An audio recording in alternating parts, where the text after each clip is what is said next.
अच्छा, अब जो ये हमारा पैटर्न है वेरी इजी फिटेड ब्लॉक का, इसमें जो इसकी ओरिजिनल ये वेस्ट है ये उस हिसाब से जिसमें हमारे कोई इलास्टिक नहीं डलेगा और सिंपल स्ट्रेट बेल्ट आ जानी है, साइड पे जिप और हुक्स आ जाने हैं। ठीक है, ये जिप और हुक वाला इसकी बेल्ट बन जाएगी। अगर तो कोई बंदा इससे पतला है जिसके मेजरमेंट्स इस तरह की हैं कि उससे थाइज वगैरह ठीक हैं लेकिन वेस्ट उसकी पतली है, तो उसमें फिर होता है कि आप इसे या तो नंबर ऑफ हुक्स जो हैं उसकी जो आइज़ हैं हुक्स की वो ज़्यादा कर देते हो, वरना इसमें इलास्टिक उस तरह से डलता है जिस तरह अक्सर पैटर्न्स में देखा होगा कि बैक साइड के ऊपर थोड़ा सा पार्ट इलास्टिक का डला हुआ होता है। ठीक है, इसमें वो वाला डल सकता है, लेकिन बहुत कम केसेस में इस तरह से होता है कि ये किसी वेस्ट पे पूरा आ जाए। अब इसे वेस्ट से इंक्रीज करने के लिए अगर हमने इलास्टिक डालने उसके लिए 2-3 डिफरेंट मेथड्स हैं।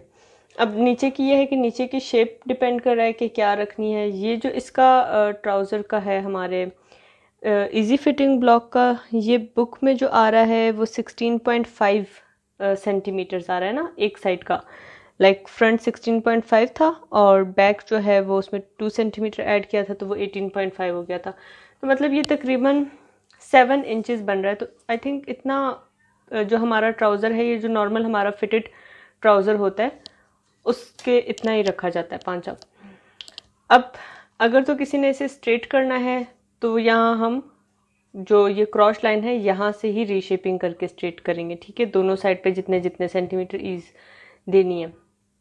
लेकिन अगर तो हमने इसे छोटा करना है या इवन अगर चूड़ीदार में करना है, मतलब सारी मेजरमेंट्स तुम लोगों की यहाँ से जानी। अब इसे स्टार्ट करते हैं इस तरह से। इसी वाले पैटर्न को मैंने अलग अलग कट कर लिया। फ्रंट को सेंटर लाइन से अलग कट कर लिया है और बैक इसकी कहाँ गई, ये रही, बैक को मैंने अलग कट कर लिया। ठीक है, अब इस अलग कटे हुए में से मैं बताऊंगी कि मैंने किस तरह से चेंजिंग करनी है। इसे साइड पे कर देते हैं। सेंटर में एक लाइन लगाऊंगी स्केल से,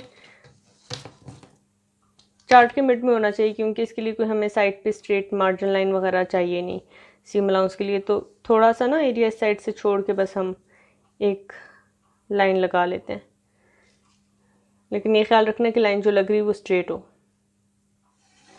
ठीक है, ये मैंने एक स्ट्रेट लाइन लगा ली। अब इसके ऊपर एक यहाँ पे भी मैं मार्जिन लाइन लगा देती हूँ ताकि यहाँ से मुझे पता हो कि जो मैं पैटर्न प्लेस कर रही हूँ, जो उसके ट्राउज़र के नीचे वाला पार्ट फ्लोर लेंथ जहाँ पे हमारी आ रही है तो ये स्ट्रेट है। इतनी हाइट इसकी काफ़ी होगी। ठीक है, ठीक है, एक लाइन मैंने यहाँ पे लगा दी ताकि जब मैं प्लेसमेंट करूँ तो जो मेरा ट्राउज़र है वो स्ट्रेट है। अब देखो, जो हमारी ये फोल्ड लाइन थी ये फोल्डिंग पे ही रहेगी, इसमें कट हम नहीं कर रहे, हम सिर्फ ये वाला जो गैप है ये इंक्रीज कर रहे हैं। अब अगर मैं इसका गैप इंक्रीज करती हूँ, मैं यहाँ से मेजर कर लूँ 3 इंचेस में दोनों साइड पे रख लूँ लाइन की। ठीक है, अब ये डिपेंड कर रहा है कि कितना ज़्यादा इलास्टिक डालने की ज़रूरत है। वैसे जो यूजली अगर मैं अपने मेजरमेंट्स वगैरह के हिसाब से करूँ या मीडियम साइज़ के हिसाब से, तो अगर 20 इंचेस इसका बन रहा है टोटल, अगर मैं इस पैटर्न को देखूं, ये टोटल मेजर करके 10 या 10.5 अगर ये बन रहा है तो 10.5 एक साइड का, 10.5 दूसरे साइड का, ये हो जाएगा 21 में मैं खामखा भी 5-6 इंच ईज दूंगी क्योंकि जब इलास्टिक उसने स्ट्रेच होना है तो फिर वापस अपनी जगह पे आना है। तो इतना एटलीस्ट होना चाहिए कि इलास्टिक थोड़ा सा लेग से ईजिली ऊपर चला जाए। ठीक है, अगर उससे ज़्यादा करोगे तो उसमें क्या हो जाएगा, कपड़ा बहुत ज़्यादा होगा और यहाँ पे ऊपर गैदर्स बहुत एक्स्ट्रा बन जाएंगी। एक्स्ट्रा गैदर से हमारा जो है ये वाला पार्ट भी इंक्रीज हो जाना है, क्रॉस लाइन वाला, यहाँ पे भी बल पड़ते रहने हैं और शर्ट के नीचे से वो बहुत ज़्यादा फूला हुआ नज़र आता है। इसलिए मैं बहुत ज़्यादा नहीं प्रेफर करती कि बहुत एक्स्ट्रा दिया जाए।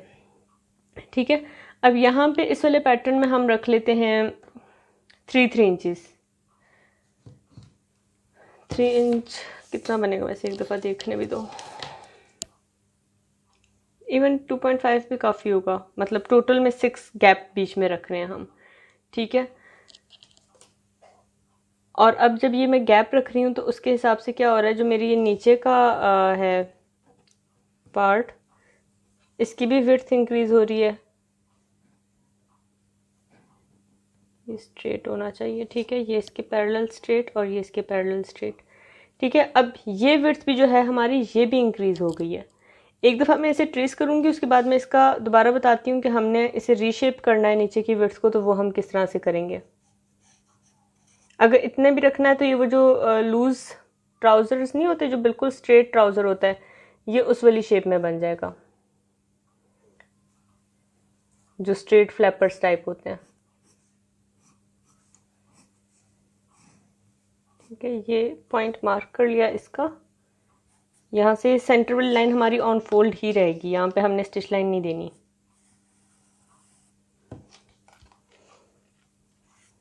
बैक की क्रॉस लाइन और ये पार्ट यहाँ से लेके इधर तक स्केल से ज्वाइन कर देते हैं।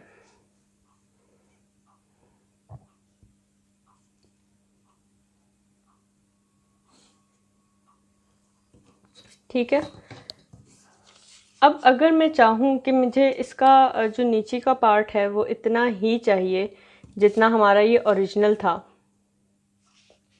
एक्सटेंडेड नहीं चाहिए। अगर एक्सटेंडेड चाहिए तो as it is pattern trace कर लोगे। अगर एक्सटेंडेड नहीं चाहिए, फिटेड चाहिए, ऊपर वाली मेजरमेंट्स को छोड़ सिर्फ नीचे वाला जो पार्ट है ना, वो हम मार्क कर लेंगे यहाँ से, या मैनुअली मार्क कर लो कितने सेंटीमीटर फ्रंट था, कितना बैक था। 16.5 और 18.5 के हिसाब से मार्किंग कर सकते हो। ठीक है, अब जो हमारी क्रॉस लाइन है, यहाँ से हम इसे रीशेप कर देंगे उसी तरह से जैसे बुक में भी बाकी पैटर्न्स का किया हुआ है।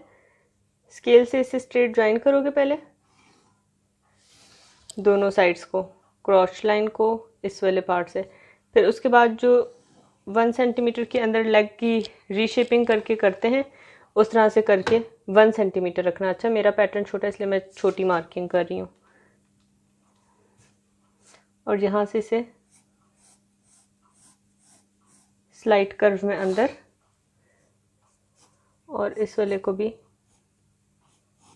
स्लाइड कर्व में अंदर मार्क कर लिया। ठीक है, अब इससे क्या होगा, ये जो ऊपर वाला पार्ट है हमारा ज़्यादा रहेगा, इलास्टिक की वजह से ऊपर से हमारा ये इजी फिटिंग में हो जाएगा कि ऊपर से वेस्ट पूरी आ सके, और नीचे से हमारा फिटेड जितना हमने नॉर्मल ट्राउज़र मेजर किया था अपना, उतना ही पांचा हमारा बनेगा। ठीक है, एक तो ये वाला स्टाइल हो गया। अब ये हमारा जो पीजेस वगैरह हैं, ये उसमें ये वाला पैटर्न मोस्टली यूज़ होता है, जिसमें आपके नीचे से ये थोड़ा सा स्लाइड फिटेड होता है, क्योंकि वो भी बहुत एक्स्ट्रा स्ट्रेट नहीं होते। ये तो बिल्कुल ही स्ट्रेट प्लाजो टाइप पैटर्न का है। प्लाजो तो खैर एक्सटेंडेड में आ जाता है, मतलब जो स्ट्रेट फ्लैपर पैटर्न होता है उसका है, लेकिन ये वाला आ जाता है जो आपका थोड़ा सा नीचे से शेप्ड पीजेस होते हैं। ठीक है, उसके लिए अब जो नेक्स्ट है, इसके बाद वेस्ट बेल्ट जो है वो मैं इकट्ठे बताना स्टार्ट करूँगी, ताकि उसकी भी जो भी कन्फ्यूजन्स हैं वो उस हिसाब से कवर हो जाएं कि अगर किसी में फुल इलास्टिक देना है या किसी में हाफ इलास्टिक देना है तो वो किस तरह से देते हैं। ठीक है, अब जो दूसरा मेरा पैटर्न है वो मैं यहाँ पे साइड पे बनाती हूँ। लाइक ये मैंने अपना पैटर्न रखा, उसी तरह से नीचे एक मार्जिन लाइन लगा लेते हैं। ठीक है, ये एक मैंने मार्जिन लाइन लगाई, इसके ऊपर मैंने अपना पैटर्न रखा। अब ये जो मेरा पैटर्न है, इसे मैं किसी और पैटर्न के ऊपर दोबारा से ट्रेस कर लूँगी। ट्रेस क्यों करना है, क्योंकि मैंने उसकी कटिंग्स निकालनी है। लाइक ये पार्ट और ये पार्ट, ये अलग अलग हो गए मेरे। ठीक है, ये फ्रंट बैक क्रॉस लाइन से, जो क्रॉस के ऊपर मैंने लाइन लगाई हुई है फ्रंट को बैक के साथ ज्वाइन करके, अब ये वो पार्ट्स हैं जो मुझे अलग चाहिए। नीचे इस वाले को अलग ट्रेस कर लिया, ऊपर इन दोनों को अलग ट्रेस कर लिया। अब इसमें मैं क्या करूँगी, नीचे का पार्ट मेरा बेशक यही रहा, इवन उसी से मैं रीशेपिंग कर सकती हूँ। ये मैंने यहाँ पे रखा, या स्ट्रेट लाइन लगा के उस पर रख लेते हैं ताकि वो सीधा रहे। अब इस वाले पैटर्न में ये है कि जो हमारा ऊपर हिप एरिया है उसके ऊपर बहुत ज़्यादा फैब्रिक नहीं बचेगा। ये जिस तरह से सिगरेट पेंट्स होती हैं ना, ये उसके पैटर्न के लिए ये वाला मेथड यूज़ कर सकते हो।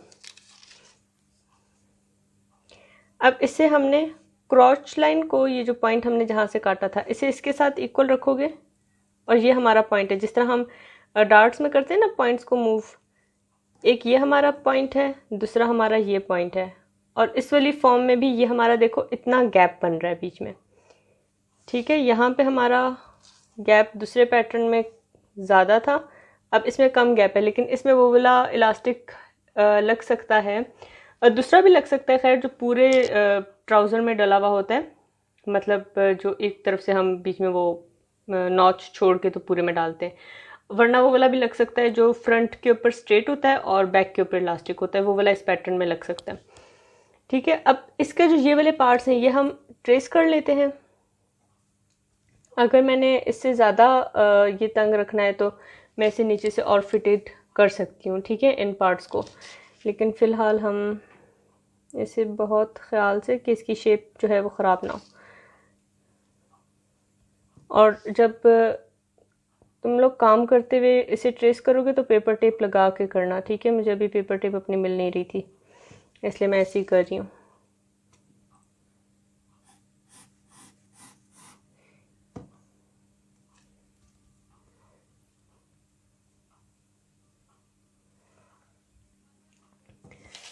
ठीक है, अब ये मैंने ट्रेस कर लिया। अब सिर्फ ये जो इसका ऊपर वाला पार्ट है ना, इसे मैं रीशेप कर लूँगी।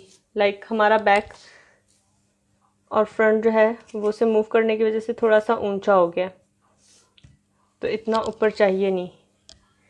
इसे मैं इस वाले पार्ट से लेके, ये लाइंस जो है हमारे, ये जो पॉइंट्स है ना दोनों, ये ठीक ही जा रहे हैं,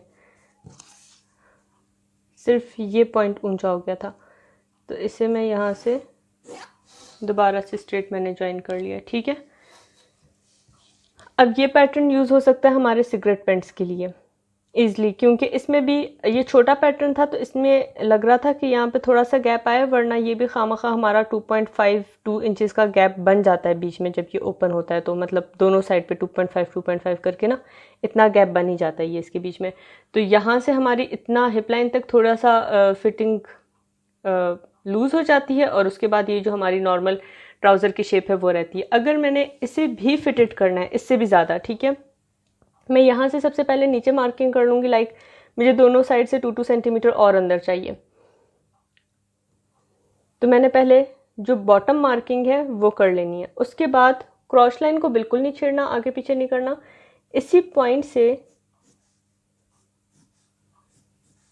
यहाँ तक हल्का सा हमने कर्व में ज्वाइन कर दिया, वरना वही मेथड के पहले स्ट्रेट लाइन लगा के उसे मिड से हल्का सा कर्व कर दिया, ठीक है। ये शेप, मतलब शेपिंग हमारी यहाँ से होनी है क्रॉस लाइन के बाद से। इससे ऊपर से अगर करोगे तो उसमें फिर ये होगा कि ये वाला जो एरिया है हमारा हिप मेजरमेंट का, ये तंग हो जाएगा अगर हम यहाँ को छेड़ना, क्योंकि देखो अगर बुक में पैटर्न देखोगे तो ये हमारा पॉइंट है, इस पे एक मिनट, ये कहाँ से नजर आएगा, इस एंगल से, ठीक है। अब इसमें देखो 0.1 to 4 हमारी हिप मेजरमेंट है, फिर उससे आगे हमने क्रॉस मार्किंग की हुई है, तो क्रॉस वो हमारी ईज है जो अंदर की तरफ जानी है। अब अगर मैं यहाँ से इसे ज़रा सा भी तंग करती हूँ तो ये जो 0.7 है ये तो इसी के साथ ज्वाइन हो रहा है, हमारी हिप मार्किंग के इक्वल है। ये तंग हो जाएगा तो बंदे पे पहनने उतारने में बड़ा मुश्किल हो जाएगी, ठीक है। इस वजह से इस पार्ट से हम कभी भी तंग नहीं करना स्टार्ट करते ट्राउज़र को। जब भी आपने रीशेपिंग करनी है तो ये जो क्रॉस पॉइंट्स है हमारे 0.8 और 0.15, इसके बाद से रीशेपिंग करते हो, चाहे वो एक्सटेंड करना है या चाहे उसे हमने तंग करना है ट्राउज़र को, ठीक है। एक ये मेथड हो गया, दूसरा ये मेथड हो गया। इसमें भी हम ये कर सकते थे कि जो हमारा इसका गैप है वो हम कम ज़्यादा रख के कर सकते थे। अब जो इसके बाद करना है बेल्ट के लिए, बेल्ट में हम क्या करेंगे, ये जो हमारा एक्सटेंडेड पैटर्न है इसकी जो बेल्ट है वो हमने, अब देखो ये पैटर्न ज़्यादा है, ये पैटर्न कम है, दोनों में इलास्टिक वाली बेल्ट फुल इलास्टिक में भी डल सकती हैं, हाफ इलास्टिक में भी डल सकती हैं, ठीक है। और इलास्टिक के स्ट्रेच पे भी डिपेंड करता है, कुछ इलास्टिक ज़्यादा स्ट्रेच वाले होते हैं, कुछ कम स्ट्रेच वाले होते हैं। वैसे वो हम स्विंग की क्लास में भी प्रैक्टिस कर लेंगे कि किस तरह से इलास्टिक लगाना है, वरना मैं आज या कल में शायद कोई ट्राउज़र स्टिच करके अगर उसका इलास्टिक लगा रही हुई तो मैं बता दूंगी कि किस तरह से करना है। अब इस पॉइंट से लेके इस पॉइंट तक जो हमारी मेजरमेंट आ रही है टोटल, वो मेजर करोगे। लाइक बेशक 26 इंचेस आ रही है, 27, 28 जितनी भी आ रही है, एक साइड की अगर 28 होगी तो दूसरी साइड की भी 28 हो जाएगी। अब उसमें मैं हमेशा जब भी इस तरह की कोई भी बेल्ट वगैरह स्टिच कर रही हूँ तो मैं उसमें 3-4 इंचेस एक्स्ट्रा छोड़ देती हूँ, क्योंकि पता नहीं होता कर्व पे लगते लगते कभी कपड़ा आपने गलती से ही कम काट दिया हो, तो कम नहीं होना चाहिए, ज़्यादा हो जाएगा तो उसे हम एंड में कटिंग कर लेंगे, वरना वो साइड से हमने 2-2 सेंटीमीटर की फोल्डिंग भी अंदर करनी होती है फिनिशिंग के लिए, तो वो उसमें काम आ जाता है, ठीक है। अब इसमें क्या करेंगे, ये यहाँ तक जो मेजरमेंट ली, पूरा एक कपड़ा लंबी सी पट्टी काट लोगे। अगर तो इतना ज़्यादा कपड़ा नहीं बच रहा तो फिर ये कर लोगे 1 और 2 और यहाँ पे 1 सेंटीमीटर रख के उसमें जोड़ डाल लोगे। ठीक है, कपड़े में सीधा से जोड़ डालने 1 सेंटीमीटर का, वो कर सकते हो। लेकिन बेहतर ये होता है कि आपने पूरा कपड़ा निकाल लिया। और कपड़ा भी कुछ फैब्रिक्स के ऊपर स्ट्रेट कपड़ा लग जाता है, वरना कुछ के ऊपर रेव कपड़ा लगता है, जो नहीं तिरछा यूँ डायगनल एंगल पे कट करके, वो बैठ जाता है ज़रा इजीली वेस्ट के ऊपर। वरना अगर स्ट्रेट भी लगा लोगे तो स्ट्रेट भी बैठ जाता है। इलास्टिक में वैसे मसला करता ही नहीं है स्ट्रेट वाला, ज़्यादा मसला उनमें करता है जिनमें हमारी फिटेड वेस्ट होती हैं और स्ट्रेट बेल्ट होती है। ठीक है, किसी भी एक पॉइंट से हम नॉच रख लेते हैं और उसके बीच में इलास्टिक डाल के, इलास्टिक की अब मेजरमेंट वो होती है जो हमारी एक्चुअल वेस्ट की मेजरमेंट है, जहाँ पे हमने ट्राउज़र को बांधना है, जहाँ पे पहनते हैं हम, उस बॉडी पार्ट को मेजरमेंट करोगे। बेशक इलास्टिक को ही कट करके उसे खींच के तो मेजर कर लो, वैसे नॉर्मल नहीं मेजर करना, थोड़ा सा उसे स्ट्रेच करके मेजर करना है कि क्या मेजरमेंट आ रही है। ठीक है, उतना जो है इलास्टिक कट कर लोगे और उसके बीच में डाल दोगे। वो डालने का खैर तरीका मैं बताऊंगी अलग से, या कोई रेफरेंस वीडियो भेज दूंगी, अगर आजकल में स्टिच करने का प्लान हो रहा हुआ तो उस हिसाब से कर लेंगे। अब इसमें भी इसकी मेजरमेंट के हिसाब से हम करेंगे, बेल्ट कट करके उसी तरह से जो मेजरमेंट है उसका मल्टीप्लाई बाय 2, क्योंकि 2 टांगे हैं ना, दोनों साइड का हमें चाहिए। ठीक है, उसके बाद जो है उसमें हमने बैक का सिर्फ इलास्टिक अगर रखना है तो बैक की इलास्टिक की सिर्फ मेजरमेंट रखनी है कि हमें ईज कितनी चाहिए, मतलब कितना स्ट्रेच होना चाहिए उसके बीच में। वो मेजरमेंट जो है वो मेरे ख्याल से मैं फैब्रिक पे ही तुम लोगों को करके बताऊं तो ज़्यादा बेहतर शायद समझ आ जाए, इसमें ऑरली शायद ना आए। वैसे जो मैं रखती हूँ, लाइक अगर मेरा ये फ्रंट का पैटर्न है, ठीक है, दोनों साइड्स की फ्रंट की बात कर लेती हूँ मैं, बैक को भूल जाओ फिलहाल। ये मेरे ट्राउज़र की दोनों फ्रंट्स हैं, ठीक है, ये एक फ्रंट है, ये दूसरी फ्रंट है। अब फ्रंट पे मेरा यहाँ तक इलास्टिक आता है, लाइक राउंड होके साइड से 2 या 3 इंचेस आगे तक। ठीक है, एक ये स्टाइल है जो आपका बीच में इतना छोटा सा स्ट्रेट बेल्ट का पार्ट है, वरना ये पीछे बाकी सारा इलास्टिक आ रहा है। इस तरह से भी कर सकते हो, ऐसे भी कर सकते हो कि जो बैक के सारे मिड पार्ट में इलास्टिक आ रहा है और बाकी सारा स्ट्रेट हो जाए, वो वाला तरीका भी कर सकते हैं। ये मैं कोशिश करूँगी कि मैं जिस दिन ये इलास्टिक वाला स्टिच कर रही हूँ, या स्पेशली मैं कोई इलास्टिक लेके उसे कपड़े में स्टिच करके बता दूँ कि ये इलास्टिक्स किस तरह से स्टिच हो रहे हैं। ठीक है, बाकी इन दोनों शेप्स में से कोई सा भी ट्राई कर सकते हो। वो जो ड्रेस हमने देखा था नाइट वेयर का, उसके लिए आई थिंक ये जो स्ट्रेट वाला हमने फर्स्ट किया था, जो ये बाहर वाला, ये वाला भी कर सकते हो, ये वाला भी कर सकते हो, इन दोनों में से कोई भी उसके लिए कर लेना। लेकिन ये वाला जो पैटर्न है ये मैं प्रेफर करूँगी कि इजी वेयर घर के लिए ये वाला पैटर्न ना करना, क्योंकि ये सोना उठना बैठना उसमें थोड़ा सा अनकंफर्टेबल होगा, इसमें फिटिंग ज़्यादा है। ठीक है, बाकी अकॉर्डिंग टू अपनी मर्ज़ी, अपनी मेजरमेंट्स के हिसाब से जो इनमें चेंजिंग्स करनी हो कर सकते हो। अगर तो इसमें कोई कंफ्यूजन आ रही हो तो मुझसे पूछ लेना। प्लाज़ो आई थिंक हम लोगों ने पहले क्लास में काफ़ी किए हैं, इसलिए प्लाज़ो का नहीं मुझे आइडिया, अली ने नहीं किया होगा और आई थिंक सजीला ने नहीं प्लाज़ो किया हुआ, उनके लिए मैं अलग से बना दूंगी वीडियो। बाकी अगर इसमें कोई भी कंफ्यूजन हो इस वाले पैटर्न में तो फिर मुझे बता देना, मैं उसे दोबारा रिकॉर्ड करके सेंड कर देती हूँ। ठीक है।